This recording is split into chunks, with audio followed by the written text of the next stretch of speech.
মসজিদ বানাইছো, মাদ্রাসা বানাইছো, ইসলামের দাওয়াত দিচ্ছ, কিন্তু নবীর ভালোবাসা অন্তরে নাই। তোমার ইসলামের দাওয়াত দিয়া কি লাভ হবে? তোমার ইসলামের দাওয়াত দিয়া দিলে লাভ হবে যদি নবীকে তুমি ভালোবাসতে পারো, নবীকে যদি নিজের জীবনের চেয়েও আপন করে নিতে পারো। নবী আছে, ইসলামের দাম আছে। নবী নাই, ইসলামের কোনো দাম নাই। নবী আমাদের অন্তরে আছে।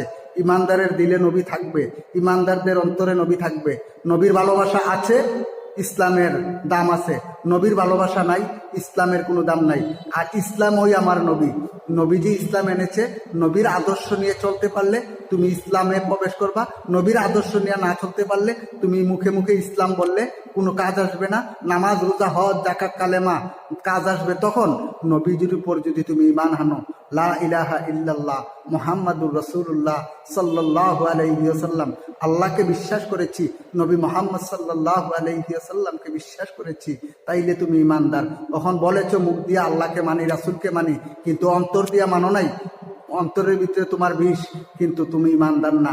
কিন্তু মুখে বলতে হবে, অন্তরে বিশ্বাস করতে হবে, অন্তরে কাজ করতে হবে, তাইলে গিয়ে তুমি ইমানদার, নাইলে তুমি বেঈমান এবং মুনাফিক। আর মুনাফিক হইয়া কবরে গেলে আল্লাহ সুবহানাহু ওয়া তাআলা বলেছেন তাদেরকে চিরস্থায়ী জাহান্নামে আমি আল্লাহ নিক্ষেপ করব।